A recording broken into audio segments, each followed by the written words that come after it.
Hello viewers and welcome to another card review video in the Lord of the Rings The Card Game Progression series. My name is Mitch. And my name is Matthew.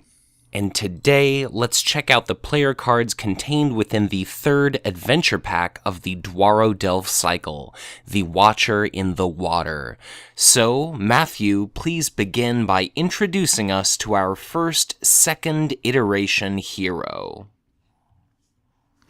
So, the hero in this adventure pack is Aragorn, lovingly known as Aragorn by the community because it is a lore version of Aragorn. The stats are the same: 12 threat cost, 2 willpower, 3 attack, 2 defense strength, and 5 hit points. Aragorn is a Dunedain and a ranger, and he is Sentinel. And he has a refresh action. Reduce your threat to your starting threat limit once per game. Well, Aragorn is looking mighty Strider-esque here. He often goes by the Strider version as well in the community. It's not a hero I personally have used a lot, but when he came out, it was definitely a very, very, very powerful hero. Because threat reduction was pretty limited to things like Gandalf or the Galadrim's Greeting, and there weren't a whole lot of ways to do it outside of Spirit, and lo and behold, Aragorn shows up and gives pretty much any sphere a pretty potent ability if you're splashing him in to reduce your threat to your starting level.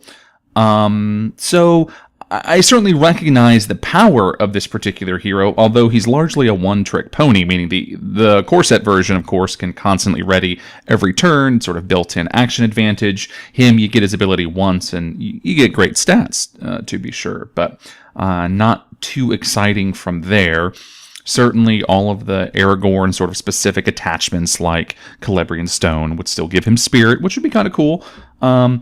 So, I mean, this is a hard hero for me to talk about. As the community knows, I'm not a huge fan of lore, so this isn't a hero I personally have used a ton, but I certainly can recognize the power of this particular hero. What do you think, Mitch?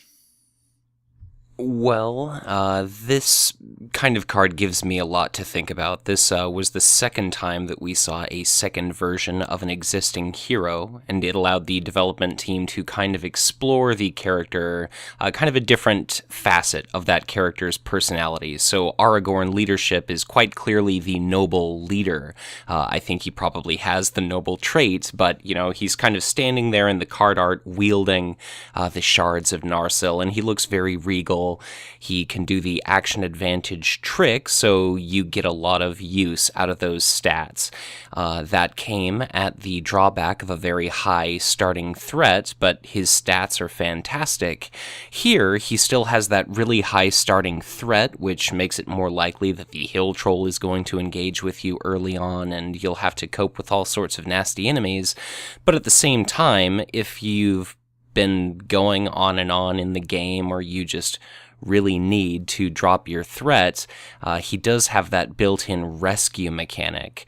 But even though his stats are great, without action advantage, it suddenly makes me kind of hesitate to run a hero that, 3 attack is good, but is that worth 12 threat? I'm not really sure. Lore and Sentinel means he's a natural recipient for a burning brand. Lore has built-in healing, and that's certainly spectacular.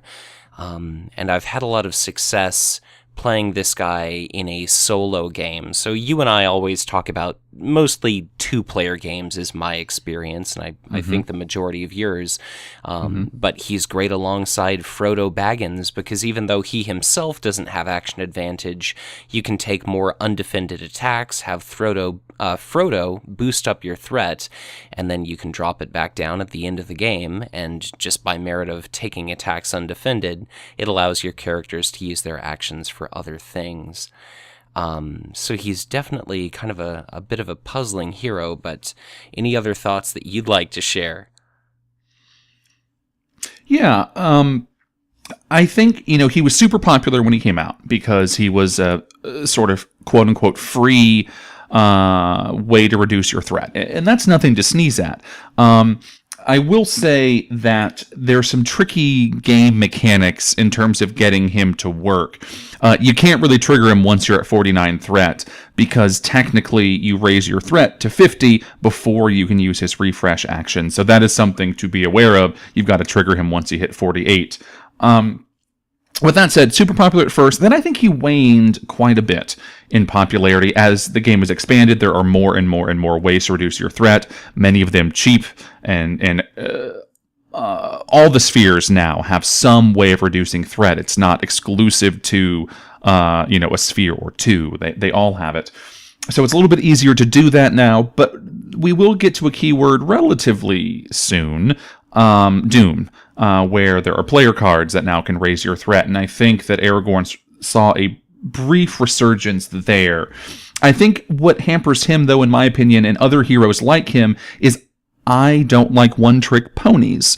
I've said it before, or what I will probably start to say it more as we get into the future of the game, where heroes become a little more niche. But I like general all-purpose heroes. I'm very personally hesitant to put in ones that do like one thing, but maybe that one thing really well, because it's harder for them to get you out of a bind. So I think I'm being a bit repetitive here, but I certainly acknowledge the power. I think he was a good hero when he came out. I don't think he's a bad hero now. I just think there are varied ways to do what he does now that don't have to take up a hero slot. And to me, I think his star has fallen just a little bit. Right.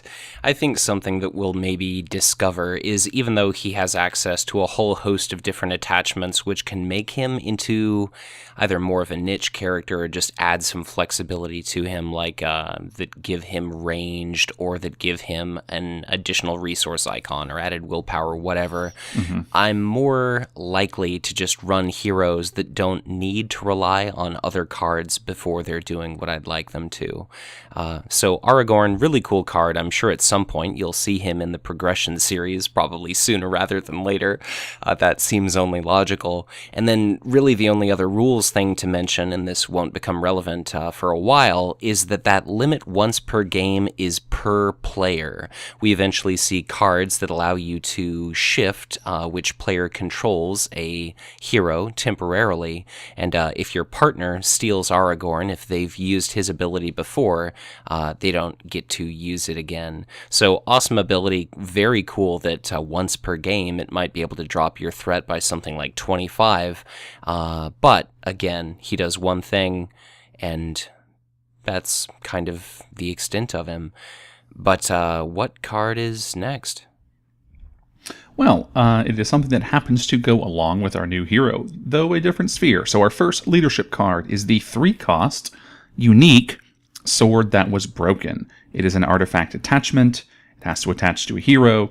The attached hero gains the leadership resource icon. And if the attached hero is Aragorn, each character you control gets +1 willpower. So, a little bit on the expensive side, but, as we're going to say a bazillion times in leadership, that's not quite so bad. It's certainly a powerful effect. It's a quasi Faramir in a way, although this is just each character you control gets it, so it can affect the quests, where the locations reduce your willpower, and this is a way to negate it. It's not just questing characters, for example. So it certainly is a good card. It's not one that I see used a ton anymore. Certainly you don't want to pay 3 just to give somebody the leadership resource icon. If you're going to play it, you're really playing it on Aragorn. I think it's good. I think it's expensive, but I don't know. It's good. What do you think? Well, it's kind of an odd card. If you're running a leadership-heavy deck, and this is easy to get into play because you don't have to worry about the resource match so much, maybe you're running Aragorn in the first place, and then you're not benefiting from that leadership resource icon. If you or someone else is running our Strider version of Aragorn, then that's cool. Maybe they benefit from that bit of resource fixing or resource smoothing, like if I play this on someone else or I'm just running a multi-sphere deck. But really, the lure, the draw draw here is that +1 willpower, which stacks with Faramir and can be very powerful.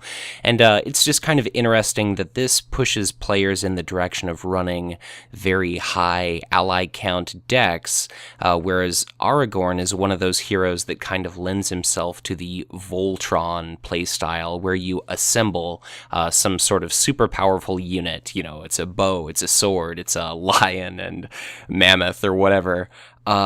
So it's less expensive than Faramir, but it's a little bit less flexible. Like, if you control more characters, but I'm the person that has Aragorn and Sword That Was Broken, unlike Faramir, I can't just pick you to get that added willpower. If I'm playing a game where someone has a Wandering Took or a Rider of the Mark so that we can shift the control of characters favorably, that's very cool. And, you know, viewers rejoice. This is a card that is not exclusive to benefiting dwarves. So in these first two adventure packs, we've seen Elladan, Elrohir, the elves have started to get some love. This adventure pack, as we'll discover, as we're in the process of discovering, is very Aragorn focused. So it's interesting.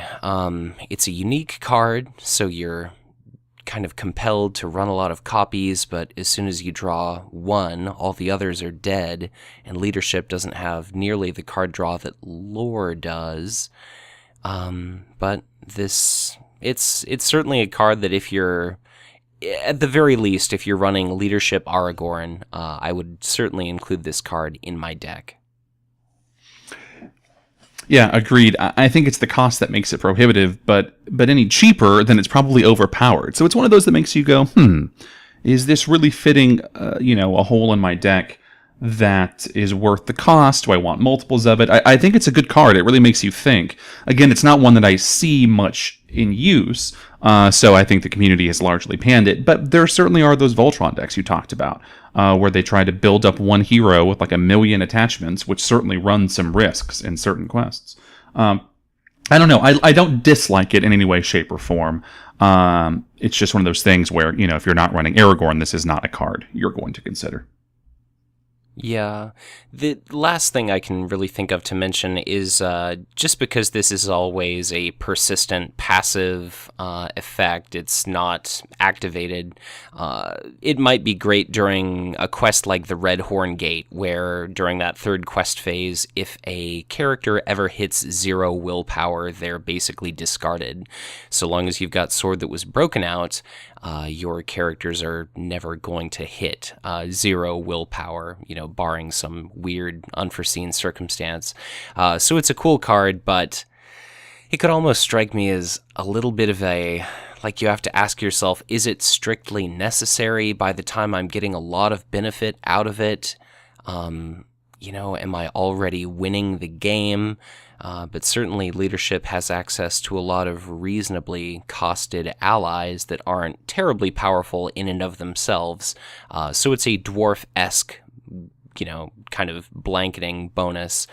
And that itself is pretty cool. Something I forgot to mention earlier, just before we touch on our other Leadership card here, is because of Aragorn's threat reduction ability, ensure that you're using threat increasing effects kind of liberally. Something that came to mind was that Sigil Mineshaft, where you can raise your threat to add progress tokens to it. Just do that kind of thing, whether or not you're running a Sword That Was Broken here. And very last thing is we eventually see very few cards that allow you to put multiple allies into play. There's like a unique ally where you play it and you put another ally into play, and this is all about ally count, so err toward cheap, quantity over quality in this case. Yeah, well, let's see if we're a little more keen on the next card. It is the 1-cost Leadership event, Grave Cairn. Response: after a character leaves play, add its attack strength to another character's attack strength until the end of the round. Well, I don't think I've seen anybody use it.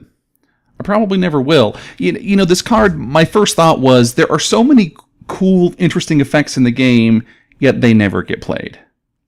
I think this would be fun to pull off, like, a character dies or leaves play, let's say it's Gandalf or somebody else, you're adding 4 attack strength or something to another character. That would be super cool. But is this really a card you want to draw when you draw only 1 card per turn?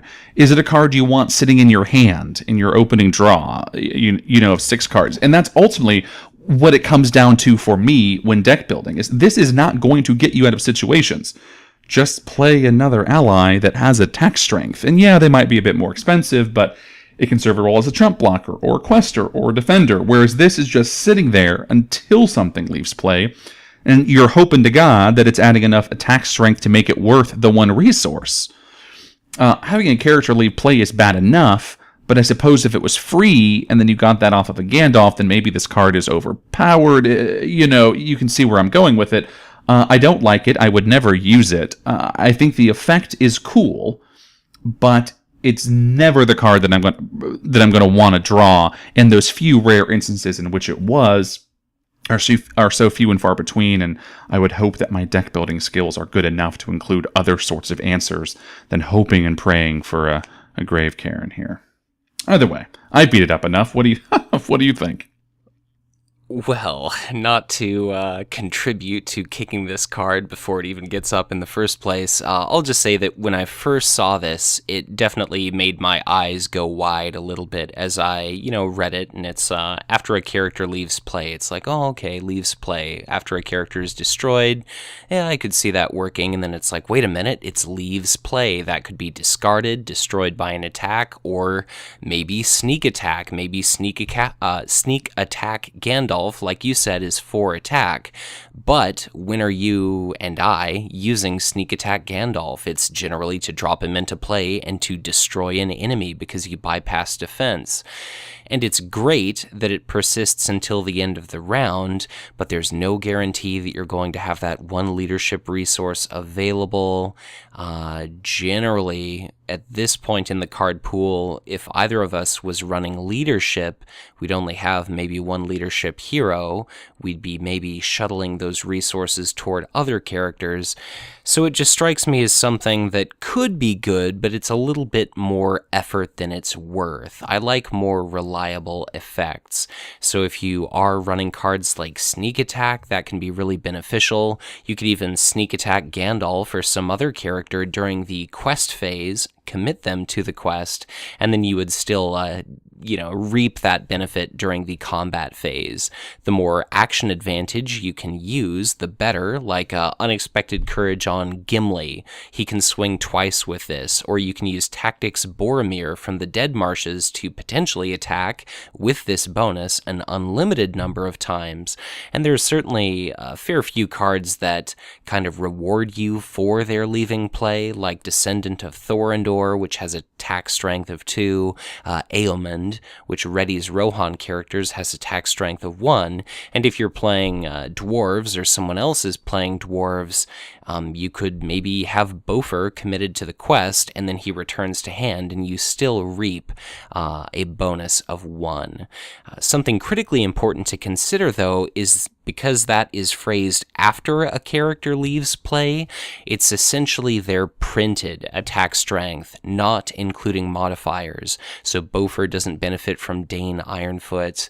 A tactics character wouldn't benefit from Dwarven Axe or anything else. So it's an interesting card, but I don't find it particularly compelling to include in a deck. I guess, lest I continue prattling on endlessly, Matthew, anything else that you have to contribute before I give my final thoughts? This card is dead to me, so no. Just like the character leaving play is dead. How apt. But, Prince Imrahil is always going to be an eligible target for this bonus, at least potentially. Like a character leaves play, he readies and he can attack. But if you don't have any ready characters, maybe you can't actually benefit from this. But for the same cost as Dunedain Mark, it's not awful by any means. It's just definitely requires a bit more effort to trigger. Opportunistically, like every now and then it might become pretty useful, like Sudden Pitfall destroys your hero or one of your combat characters that you sent to the quest as insurance. So kind of a lot of these cards, you hit the nail on the head when you say, oftentimes in LOTR LCG we see some really cool effects, they're just not practical.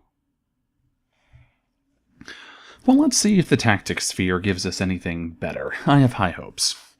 Up first is a 2-cost ally, Watcher of the Brunnen. 0 willpower, 1 attack, 2 defense, strength, and 2 hit points. The Watcher is both Noldor and Warrior. Sentinel, Watcher of the Brunnen, does not exhaust to defend. Forced. After the Watcher defends, either discard it from play or discard 1 card from your hand.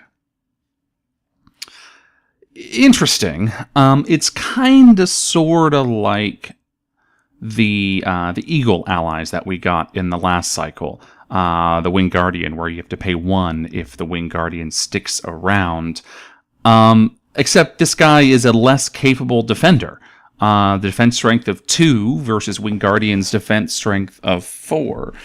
So it's not really likely that you're going to be having this guy stick around. I mean, I guess if there's some wimpy goblins or something, or bats or whatever, attacking for 0 or 1, this guy is very likely defending a couple of them. I remember using this card a ton when it first came out, simply because there weren't better options, but for the most part, there are far superior options now, where I'm not having to discard cards.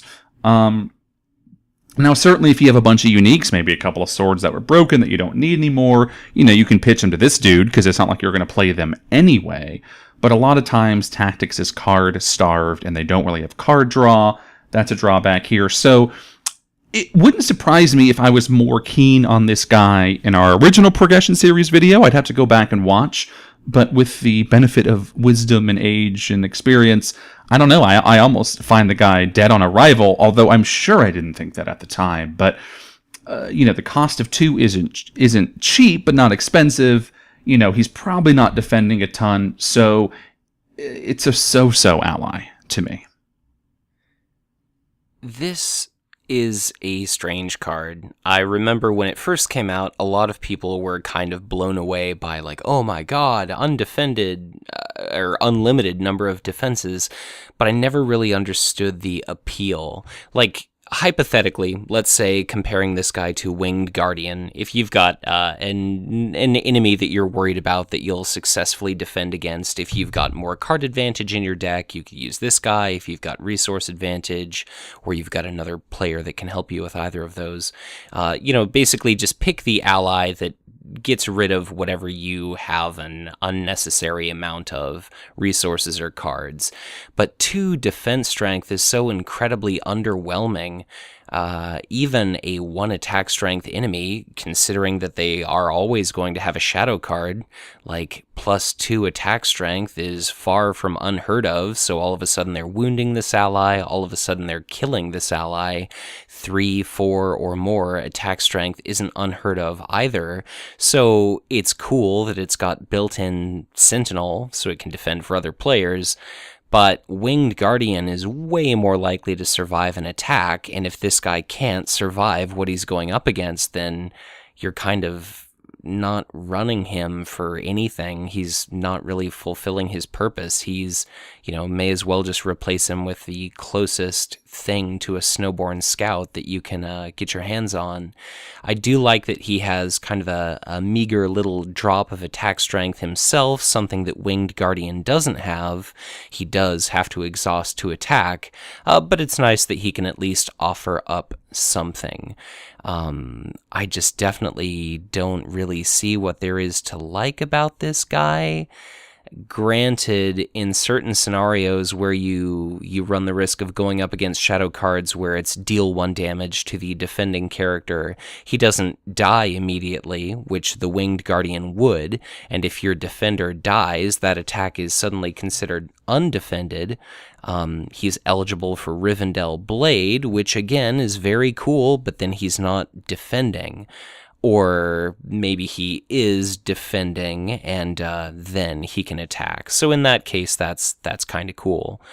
If you're running Horn of Gondor, he's pretty likely to be destroyed, so, he'll give you benefit there. Prince Imrahil, really the best case I can make for this card is eventually we do start to see a large number of effects that can increase defense strength. It's always less common to see that kind of card that can benefit allies, but there are a few here and there. So if you can pull off a combo, he's fine, but so far as cheap allies go, it's just like, I see what they're going for, but at this point, just totally underwhelming character. I mean, it's probably worth noting that he gets +1 willpower with Sword That Was Broken, which makes him stellar. But... Right, let's add that to the list of things we mentioned for each and every ally. Oh, geez Louise. I will say I like the next card, which is the 1-cost attachment Rivendell Bow. It is an item, it's a weapon, and it has to attach to a Noldor or Sylvan character or to Aragorn. Limit 1 per character. Attached character gains ranged. If attached character has printed range keyword, it gets +1 attack strength during a ranged attack. It's pretty cheap. It can give range, and there aren't a ton of ways to do that. There's the 1 leadership card from the last cycle. Dunedain Cash. That can do it. Yep. And now we have this one in tactics. Cheaper, and if the character already has ranged, then they get +1 attack strength. So again, it's a little more limited because, of course, it's Noldor, Sylvan, or Aragorn, but it's a good card. Legolas, of course, is a great target and a common target for this particular card. But I don't know, I like it, and it's been a staple of quite a few of my decks. I think it's good, and I like that it's cheap. And it's not restricted, so it's not taking up one of those slots. Yes, you can only put 1 per character, but there are other weapons or attachments you can attach, and so I like this one quite a lot. What do you think?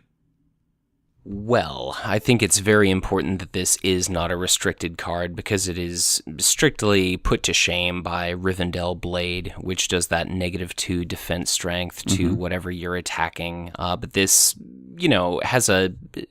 I don't know if you could strictly call it synergistic, but both of these effects can kind of help one another out. You drop the defense strength, you up your attack strength, so it's still like a net shift of 3.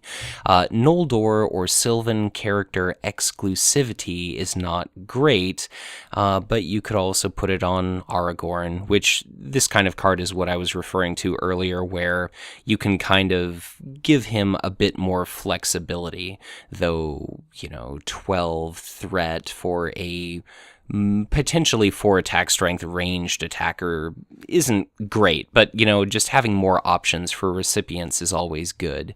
Kind of the tricky thing here is that for Sylvans, we've got Legolas, who could hit for 4 during either when committing a ranged attack or participating in a ranged attack.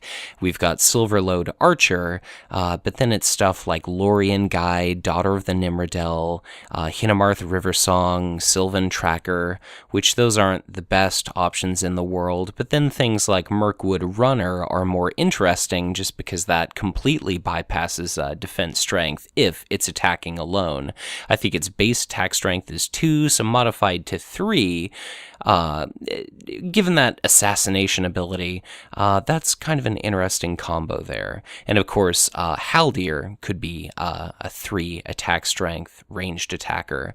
But kind of my complaint here is that for 1 tactics resource, I could do Rivendell Blade, or I could do Dwarrowdelf Axe, or I could do Dwarven Axe, some other kind of trait-exclusive card that just gives a little bit more benefit. Ranged attacking is nice. It's always good to help out your fellow person, But at the same time, they have to have some way of dealing with whatever enemy they're engaged with. Maybe you've got your Sentinel, Watcher of the Brunnen to do some defending for them, but maybe not. Glorfindel could receive this, the Rivendell Minstrel, Gildor.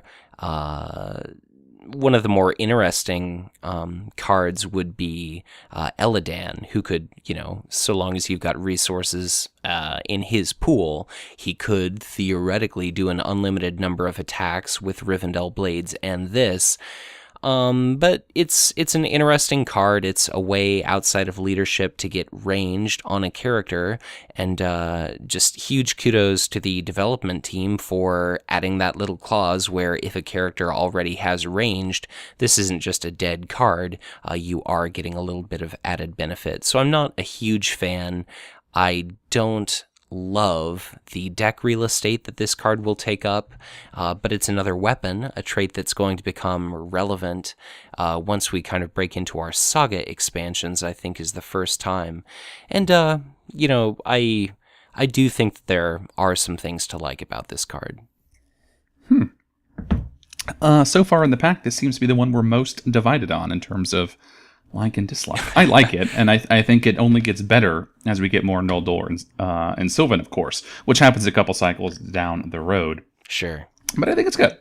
But I think we will probably agree on our first spirit card as utter trash, and that is the 2-cost ally, Arwen Undomiel. She has 2 willpower strength, 0 attack strength, 1 defense strength, and 2 hit points. She is, of course, unique.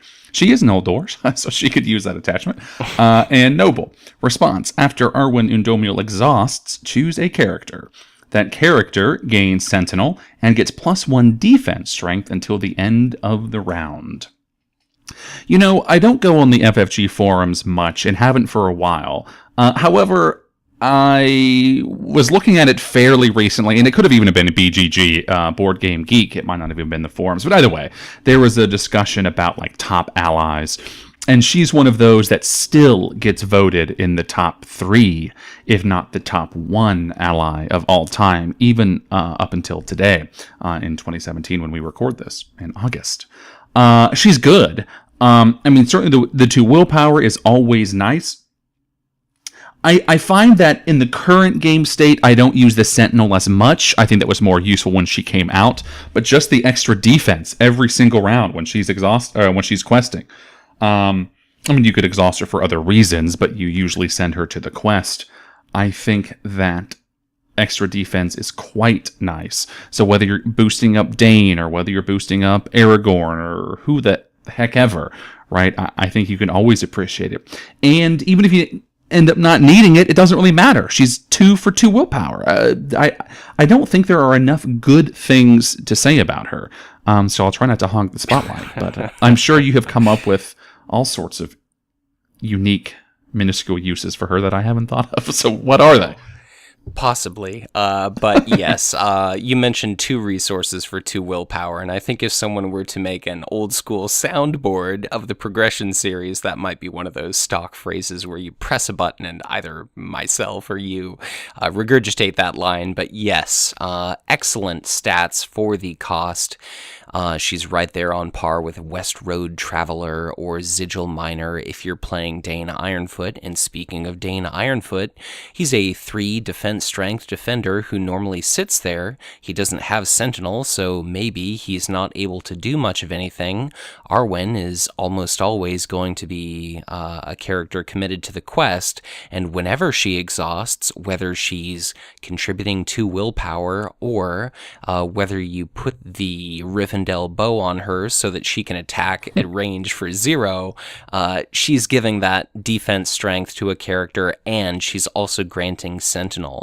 So I never used to play with the card Dunedain Signal, that 1-cost leadership attachment which grants Sentinel.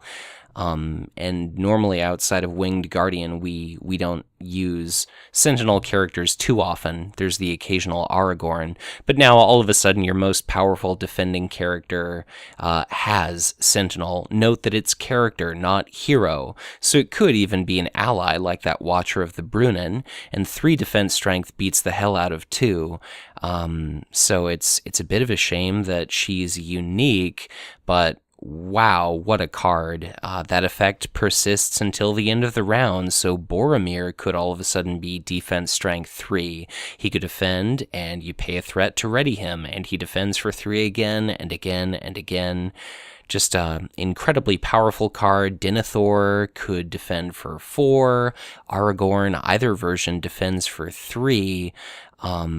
It's just stellar. It makes a Burning Brand a little bit easier to get off because all of a sudden Denethor, naturally a lore hero at this point, has Sentinel. So fantastic effect. If you've got action advantage a la Unexpected Courage, which matches her sphere, certainly player.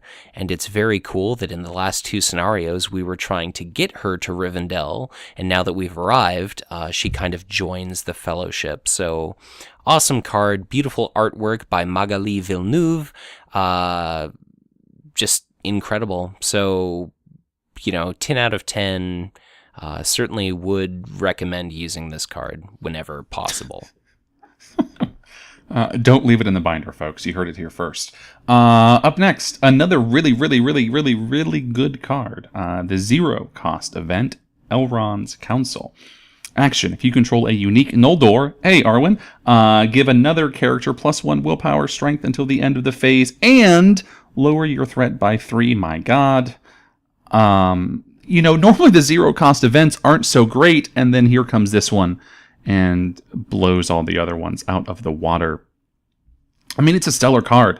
I feel like every deck I've ever seen that has a spirit in it and some Noldor unique characters is running this card. We will quickly see a hero that will abuse the crap out of this card. But we're not there yet. So, I mean, it really is good. I see it in use today, years after its release. Probably one of the better 0-cost events, many of which are sort of meh. I mean, it's free. It reduces your threat almost equal to Galadrim's Greeting, or better than if it's multiple people and half of the total value if you were paying 3 for it, is really what I meant. I mean, I don't really know what's not to like. And you get extra willpower. I mean, my God, we'd all play it without the willpower. I think most of us probably do it for the threat reduction. So it's really, really, really good. Yeah, I think some people, like myself, might say, well, what if I don't control a unique Noldor character? Well, and build better decks. Yeah, first of all, yes. But, maybe don't rely on drawing an ally like Arwen Undomiel. Yes, it's Right. a bit of a shame that if I don't have Arwen in play, I can't play this card. But last time I checked, there are quite a few Noldor trait heroes where they're out there for the entire game. If your heroes are getting killed, learn to be a better player, after you build a better deck. Or don't trust your partner that says, oh, go ahead, defend this attack. What could go wrong? Well, first of all, never play with me. That's the first word of advice there. But yeah, certainly there are plenty of unique Noldor characters. There are more all the time. To this day, FFG continues to release new products for this game. It's not going anywhere in the foreseeable future. Not So what I hear. Oh, I wish we could have you redact that comment. But anyway, there's Arwen Undomiel, there's Glorfindel from the core set. We're about to get a new version of Glorfindel, just like we saw in Aragorn 2.0. There's Gildor, there's Elrohir Eladan. It's just, there's many, many more to come, although I won't spoil what everyone already knows, as is the Progression series way. So, really the only gripes I can think of for this card is that you have to target a character other than the unique Noldor character. So if Arwen is the character committed to if Arwen is your one unique Noldor character, you have to give another character that +1 willpower. But like you said, first of all, it could be controlled by another player, and second of all, even if the willpower bonus wasn't printed, people would still run this card. 0 resources is pretty stellar. This is very easy to get out. The only other drawback for this card is there's no natural resource match with Elrohir, Eladan, Gildor, or Glorfindel. So at the moment, this is the trickiest it will ever be to get to function, but it doesn't take too much effort to get this to work. If you can recur it, like through Dwarven Tomb, or anything that allows you to return events to your hand, and we eventually see effects like that. Just a really cool card.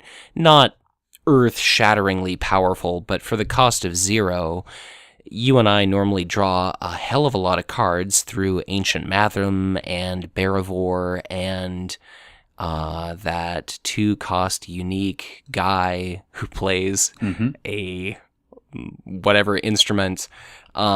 Just great card, so if you meet the requirements, I would recommend playing it. Well, let's see what lore has in store for us. And at first is another attachment. It costs 1. It is also unique, and it's the Legacy of Durin. It's a condition attachment, and it has to attach to a dwarf hero, everyone's favorite. Response: after you play a dwarf character from your hand, draw 1 card. You know what's funny is I don't remember this card existing. I'm like, this is pretty good. That's my first reaction. The problem is it's lore. And I honestly don't mean that in a super negative way. It's just I just don't see this very often. I happen to be playing a deck currently. Matthew from the future is coming back, and there is a Gimli 2.0 and Legolas 2.0. Finally, it took years and years and years for them to get their second hero versions. Not so much allies. And I'm running a bunch of dwarf stuff on Gimli, who is now a leadership hero. But this is something I can't put in my deck because I don't have lore. This is a nice card. I like it. It certainly will get better once the Hobbit sagas drop. And we have more lore options. I do think this is quite good. Again, I forgot this card existed. There are other dwarf draw effects that we'll see later, King Under the Mountain, spoiler alert, that I think is probably better than this one. At least it's the one I use most often. But I don't think it's bad. I like it. I don't think it fits for every deck, obviously. It's limited to dwarves, and you have to have lore to be able to pay for it. But it only costs 1, and to be able to accelerate your card draw, it's good. Yes, so this is a quite good card. Normally in card games, drawing cards is a rather beneficial thing. I've heard people say that he or she who draws the most cards generally wins a lot of games or something else, all other things being equal. But this is very strong. Unique sucks. We've covered that time and time again, but it is inexpensive. It has to go on a dwarf hero, but I could play this on one of Matthew's dwarf heroes. He will not shut up about always wanting to play dwarf decks. So true. But, whenever the controller of this attachment plays a dwarf character, they draw 1 card. So if somebody's running, like Biffer is our lore dwarf hero, so you play him, you vacuum over a resource from another hero, whether it's yours or someone else's, and then maybe you play an Erebor record keeper from hand. You immediately draw 1 card, and if you draw another dwarf, whether it's another record keeper or a sigil miner or a veteran axe hand or whatever, when you play that, you draw another card. So all of a sudden, it can create this exponential kind of snowball of dwarves where it's just more and more and more, and it starts to compound upon itself. So it becomes very, very strong. It's always a bit heartbreaking when someone is playing a game where they have way more resources than they know what to do with, and card draw is kind of the limiting factor there. So this helps to accommodate for that. Of course, this is fantastic with effects like Steward of Gondor that can accelerate your resources. More cards, more resources. Those effects kind of intensify over time. So this is a pretty amazing card if you do have access to the lore sphere. So I think its Song of Wisdom might confer a lore resource icon, and certainly there are already a significant number of dwarf allies, and there are more all the time. So it's pretty cool. It could shake someone's reliance upon Barivore if you really love theme decks and Barivore doesn't make any sense with your, dwarf fortress deck. Then, just do this. Really the only drawback, apart from what we've already mentioned, is that this is after you play a dwarf character from your hand, not after you put it into play. So Bofer, who's got that quest action, put him into play, does not draw you a card, whereas Barivore is just, draw a couple cards. So, awesome stuff. I make it no secret, I'm quite partial to dwarves, so definitely expect to see this one in the near future. And I would expect us to forget that it's in play. All right. The next card up is the 1-cost event Shortcut. Response: after a location enters play, exhaust a Hobbit character to shuffle that location back into the encounter deck. Then, reveal 1 card from the encounter deck and add it to the staging area. I like this a lot. I probably hated it at the time when it came out. We have a lot more Hobbits now, and my I like this a lot comes from the idea that locations have gotten worse and worse, I think, over time. Also, nightmare decks are now a thing, and I think one of the worst things about nightmare decks in many ways are the locations. They're quite horrible. Very nasty effects, very high threat, lots of quest points you got to get on them. Yeah, you run the risk of revealing the same location, another location, or just an enemy or a treachery or something. It's the problem with shortcuts is they might not always be a shortcut. This may be a theme home run, but location lock is a real thing. Mitch, you mentioned earlier in this episode that I play a lot of 2-player games. That's true, but I also play a ton in my local play group of 3 and 4-player games, and locations are just the thing that get us the most. It's usually not the treacheries, it's usually not the enemies, it's the locations. And so even having a shot at getting rid of one and seeing something like an enemy that we're hoping to encounter because we haven't revealed any or something, I think is a benefit.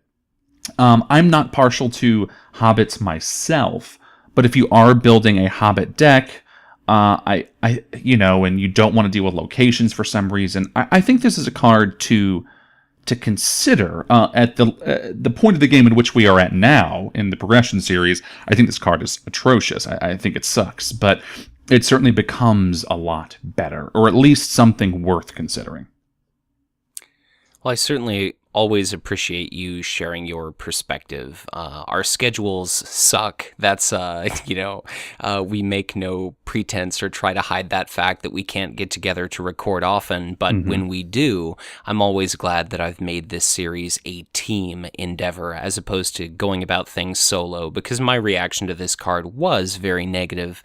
But you've certainly convinced me that it does have quite a bit of value that I was kind of blind to. Totally logical what you're saying, but just not something that I really thought about, because I've certainly experienced location lock myself, where time and time again you reveal another location, but you can only explore through one per turn. You can't find your Northern Tracker, or you don't play Northern Tracker in the first place, and you just get smothered by the encounter deck, and it results in some awful negative player feel bad experience.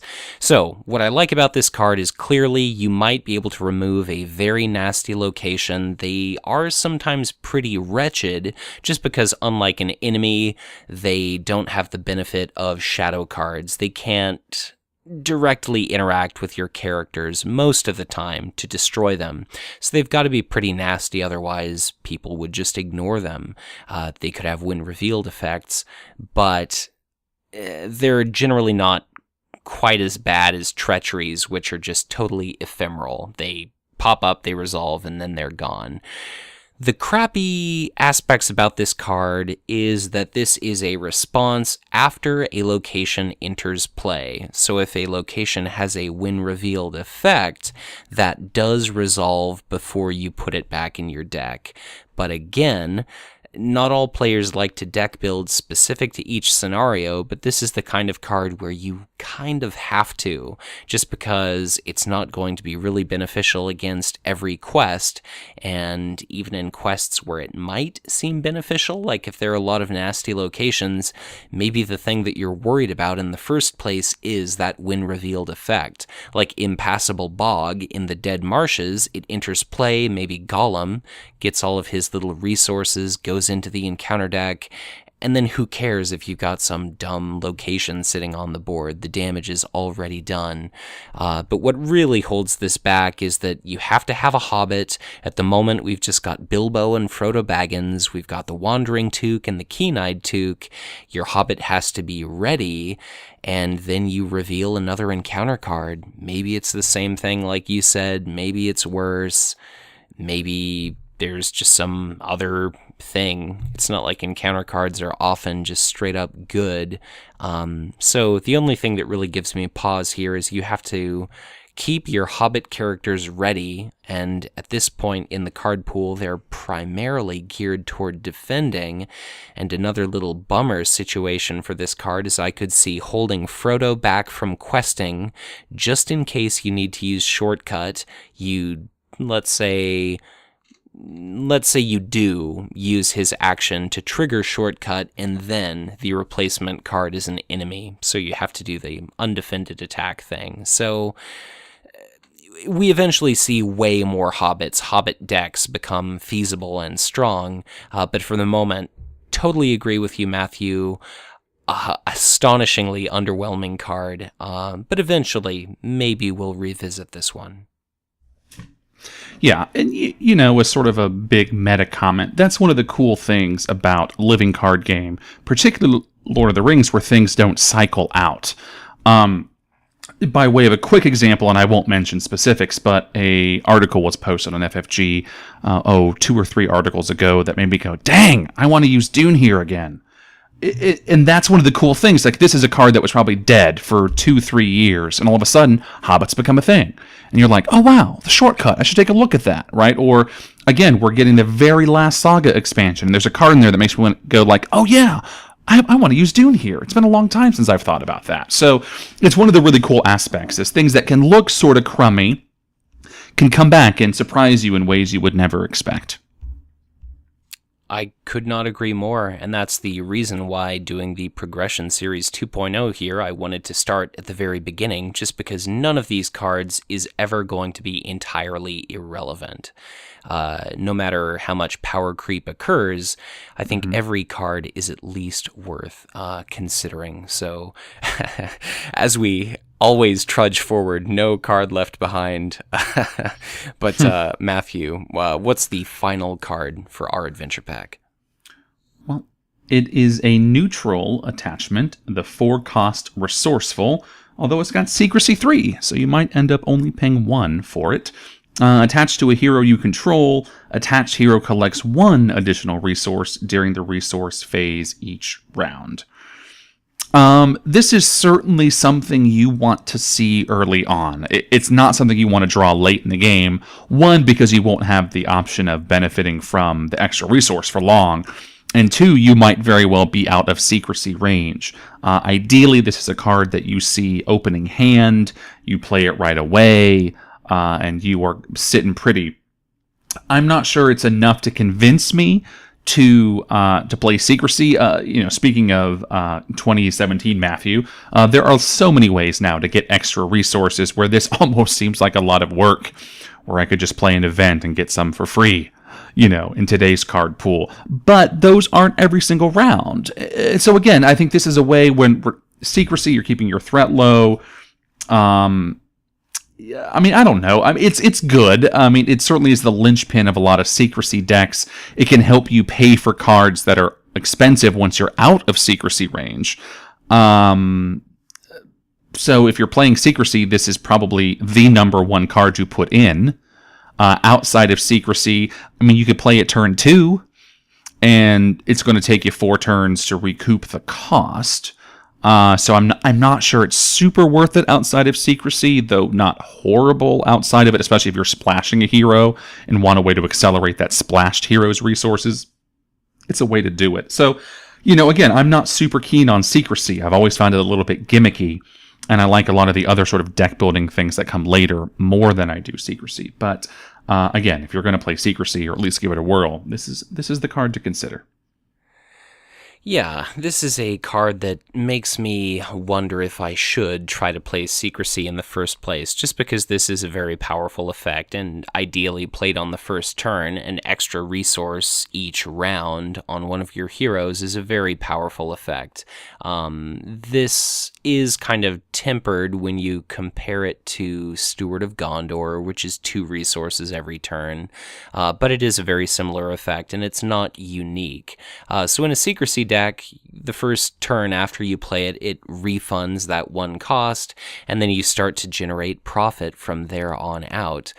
Granted, it itself counts as drawing a card, so it might be a little while before you feel like it's really providing a lot of benefit, but the fact that if you play a 30-turn game, it will give you an additional 30 resources, that's pretty cool. It is a bummer that you have to attach this to a hero that you control, so you can't exactly do the thing where you're helping out your fellow players. But like you said, even if you immediately leave the Secrecy threshold, the refresh phase of the round, during which you play this attachment, you still generate that kind of surplus resource for the remainder of the game. So it is pretty slow, but you could do it on your minor sphere hero. You could supplement this with songs or other resource fixing, resource smoothing cards to just make those resources more flexible. So if you're doing a Secrecy deck, certainly this seems like an auto-include. It's got the benefit of being neutral, and just make sure that you kind of design your deck to make the most use out of this, and it really helps offset the fact that in a Secrecy deck, if you've got 2 or perhaps 1 hero, your income is significantly hindered by that notion. So it's a pretty powerful effect. Definitely outside of Secrecy, I can't see myself playing it, but if you are a sneaky Secrecy-minded individual, then this just seems like a staple. It's not necessarily a card for me, but it certainly gets a lot of respect out of me. But with all of our player cards covered and having discussed our new hero, as always, Matthew, what are your final thoughts on the Watcher in the Water adventure pack? Well, I think in many ways this is one of the stronger adventure packs that we've gotten in a while. I mean, honestly, I think the 2 spirit cards, Arwen in particular, elevating it to almost a must-have pack. But I think Rivendell Bow is great. If you're going to try Secrecy, you need Resourceful. Legacy of Durin, of course, is great for dwarves. The leadership cards fall a bit flat. The hero, of course, is great at the time in which he is released, and his luster has waned a smidge over time, but really a solid entry, I think. So I would recommend getting this pack sooner rather than later if you're sort of playing in a non-progression style but want to stick to some earlier stuff. But what do you think? Well, I think if I were to make a player buying guide similar to what Tales from the Cards does, this would definitely be one of the higher ones up on the list. Not only is this one of the kind of community darling scenarios that people go back to time and time again, but the lore version of Aragorn is very popular. Sword That Was Broken is quite potent. The spirit cards are great, like you mentioned. I'm not terribly fond of the tactics inclusions here, but Legacy of Durin as a man who's rather fond of dwarves, is a pretty spectacular card. And so far as Secrecy goes, Resourceful is certainly one of the best that we've seen at this point in the card pool, though I still think Secrecy is kind of a flawed execution of what's a fundamentally compelling concept. So this is, dare I say, a really good adventure pack. A lot of cool cards in here, especially compared to the Redhorn Gate and Road to Rivendell, which I found rather underwhelming with a couple exceptions. This is just more of expanding out to that all-comers type playstyle. It's not ultra honed on Secrecy like the Redhorn Gate was, and it's maybe got a little bit more variety to offer than Road to Rivendell, which, thinking back, I can recall Eladan and Rivendell Blade, and nothing else really stands out. But these are pretty cool cards, so I suppose that brings us to the end of another evaluation video. Matthew, why don't you go ahead and plug your podcast, and let's end this one. Well, I would love it if you would join my co-hosts and I, Dan, Derek, and Ian, for an in-depth look at the Lord of the Rings LCG, focusing on strategy, deck building, and the metagame. We are the Great Company Podcast. Be certain to give them a listen. They come highly recommended from me. If you'd like to get in touch with yours truly, I'm the Hive Tyrant on Facebook and Twitter. I have a Patreon if you'd like to make a small contribution to our ongoing endeavors to continue to cover all things LOTR LCG. Thank you once again for watching or listening. These episodes don't come out quite as often as I would like, but it's an ongoing series, and I look forward to someday catching up to modern content. So thank you once again to anybody ingesting this content. Take care, have a good one, and see you again soon as Matthew and I take on the Watcher in the Water scenario.